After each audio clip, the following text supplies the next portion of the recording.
Hello everyone, welcome to back my channel. I hope everyone is having a wonderful day. Before starting the video, please go ahead and hit the subscribe button and give this video a thumbs up. Baron Corbin, who now goes by the name Tom Pestock, finally competed in his first match outside WWE. However, much to the fans' dismay, things didn't fall in the favor of the former United States champion, as he lost to Josh Barnett. Corbin was among the handful of names who were released from the Stamford-based promotion in November 2024 after a 12-year tenure. As expected, rumors started floating around that he could possibly take his talents to AEW or TNA. Months after he was released, Tom Pestock finally wrestled his first ever match outside WWE at the People vs. GCW 2025 event, where he took on Josh Barnett in a bloodsport match. Despite putting up a Herculean effort, the 40-year-old star lost to Barnett. The fans in attendance were visibly unhappy over the result and rained down boos on Josh Barnett. Considering it was Pestock's first match on the indie circuit, many expected him to score the win at the event and begin his post-WWE career with a bang. Last month, on the Wrestling Outlaws, Vince Russo speculated about Pestock's shocking departure from the Stamford-based promotion. Russo explained that despite having the potential to make it big, Tom Pestock was let go because he was far more intelligent than those within the company. It remains to be seen what lies ahead for Tom Pestock. Due to his star power and popularity, he's sure to be courted by several promotions in the world of professional wrestling. Very few stories are as captivating as the journey of a wrestler from humble beginnings to international superstardom. One of those stories, however, has had its own unique twists and turns. Baron Corbin, known for his brash demeanor, imposing presence, and unconventional approach to professional wrestling, was one of WWE's most polarizing characters.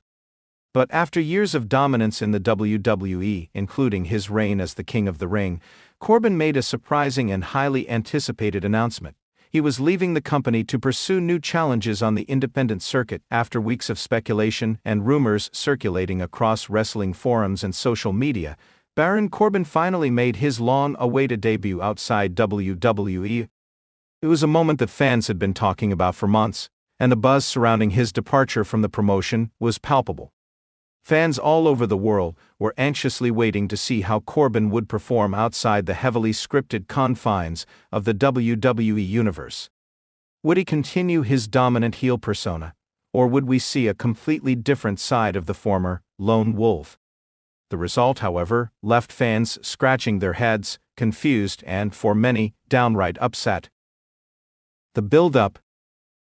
The journey leading up to Corbin's exit from WWE had been years in the making. While Corbin had once been viewed as a promising prospect in NXT, his main roster run had been a series of inconsistent pushes and missteps. His feud with Seth Rollins, his stint as Constable Corbin, his time as the King, it all felt like a series of disconnected ideas that were difficult for the audience to latch onto.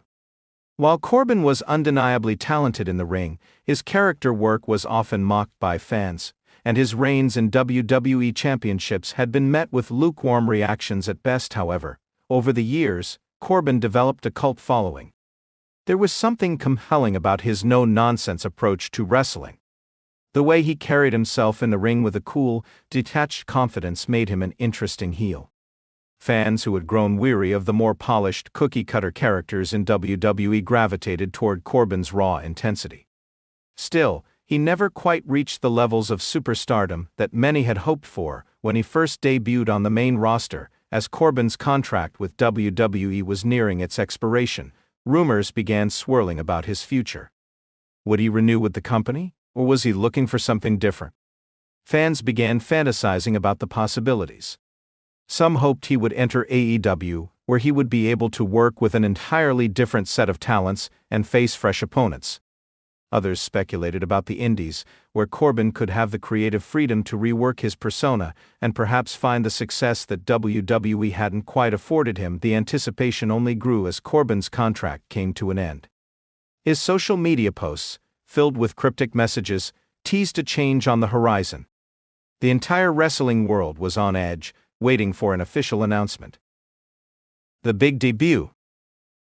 Finally, the moment arrived. In an unexpected turn of events, Corbin was announced as the surprise entrant in a major independent wrestling promotion's flagship event, Glory Night. It was a massive moment, with fans around the globe watching live to see what Corbin would bring to the table outside of WWE.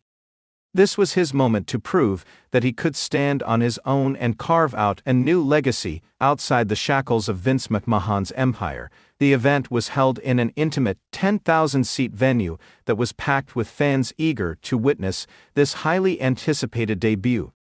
Corbin had been promoted as the headline talent, and the excitement in the arena was tangible. The event opened with several exciting matches, but everyone knew the real story would unfold when Corbin made his entrance. As the arena darkened, the anticipation reached a fever pitch. The music hit, but instead of the familiar entrance theme fans had come to associate with Corbin's WWE run, a strange dissonant melody echoed through the speakers. The lights flickered as the arena was flooded with a muted glow. From the backstage area, Corbin emerged, but not as fans expected. Gone was the imposing, tough-as-nails king of the ring persona that WWE had so carefully crafted. Instead, Corbin was dressed in a garish, brightly colored, mismatched outfit, a t-shirt with a confusing graphic, cargo shorts and sneakers. His hair, once meticulously styled in a slick, tough guy fashion, was now messy and unkempt. His usual stoic, confident demeanor had been replaced by an awkward, almost shy presence. His usual swagger was replaced by an unsure shuffle, and his once prominent entrance music was now replaced by a chaotic, experimental sound that confused the crowd further. The crowd's initial shock was quickly replaced by confusion. Was this some kind of joke? Was Corbin trying to reinvent himself as a comedy character? Fans looked at each other, whispering in disbelief. The expectations had been high, but what they were witnessing was something completely different. Corbin walked slowly to the ring, barely acknowledging the audience. Instead of the dominant, intimidating presence he once had, he seemed hesitant. He took a microphone in hand but hesitated for several moments, clearly unsure of what to say. "Hello, everybody," he finally said, his voice lacking the power it once held. It's good to be here, I think." The awkwardness of the moment was palpable. Fans started to mutter among themselves, clearly puzzled by the direction Corbin was taking. Was this the same Baron Corbin they had watched in WWE? This was not the intense, brooding wrestler they had expected to see. The match, a major letdown. After what seemed like an eternity of awkward small talk, Corbin finally made his way to the ring. His opponent for the evening was a relatively unknown indie talent named Phoenix, who had built a reputation on hard-hitting, fast-paced action. The contrast between Corbin and Phoenix was immediately noticeable. Phoenix was in prime physical condition, with a sleek, muscular build that screamed athleticism. Corbin, on the other hand, had seemingly let his physique go since leaving WWE, with his once imposing frame now looking somewhat soft and out of shape. The bell rang, and the two men began their match. The audience had hoped for an epic, hard-hitting contest that would showcase Corbin's raw talent in a new light. Instead, what followed was a confusing, disjointed bout. Corbin appeared out of sync with the pace of the match, struggling to keep up with Phoenix's fluid movements. His strikes lacked the precision and intensity fans had come to expect. There were several awkward pauses in the action as Corbin seemed unsure of his next move. At one point, Corbin tried to execute his signature, end-of-days finisher, but the move came across as clumsy and unconvincing. Phoenix managed to escape the hold with ease, and the crowd groaned in frustration. The match limped along, with neither competitor fully connecting with the audience. Every time Corbin tried to get the crowd on his side, the awkwardness of his performance made it even harder for them to invest in the story unfolding in the ring. Finally, after several minutes of aimless back and forth, Phoenix hit his finishing maneuver, a high-flying move that sent Corbin crashing to the mat. The crowd let out a mixed response, some cheers but many boos. Phoenix went for the pin, and the match was over. Corbin slowly rolled out of the ring, still looking visibly disoriented. The crowd's reaction was a mixture of confusion and disappointment. This was not the grand reintroduction they had been promised. Instead, it felt like a train wreck. The aftermath. The fallout from Corbin's disastrous debut was swift and harsh. Fans took to social media to voice their frustrations. Wrestling forums were flooded with angry posts, many questioning what had happened to the Baron Corbin they had known from WWE. Some fans speculated that Corbin had gone into the indie scene with the wrong mindset, perhaps believing that his success in WWE would automatically translate into independent wrestling stardom. Others believed that the changes to his character and presentation were a result of misguided creative decisions, pushing Corbin into a new direction without understanding what had made him work as a character in the first place. Many fans expressed a sense of betrayal. They had expected greatness, but what they had received was an underwhelming and uncomfortable experience. Some even began to call it the worst debut in recent memory, a title once reserved for disastrous gimmicks and failed wrestling stunts. Independent wrestling promotions are often seen as a place for wrestlers to reinvent themselves, to find new creative freedom, and possibly elevate their careers. But Corbin's debut outside of WWE was a stark reminder that reinvention doesn't always work as planned. Fans who had been excited to see the real Baron Corbin in an unscripted environment were left disappointed, wondering whether his WWE career had been a fluke. Was this the end of Corbin's journey in professional wrestling? Or would he be able to redeem himself with future performances? Only time would tell, but for now, Corbin's debut had left a sour taste in the mouths of fans everywhere.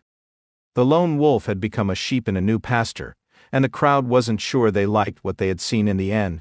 Baron Corbin's post-WWE career might just be a cautionary tale for those who believe that success in one promotion guarantees success elsewhere. Wrestling is a unique beast, and sometimes even the most talented performers struggle to adapt when they step outside the world they've known for so long. Whether Corbin can bounce back remains to be seen, but one thing is clear: his debut outside of WWE was far from the triumphant return many had hoped for. Thanks for watching this video, and please subscribe our WWE official YouTube channel for more update news.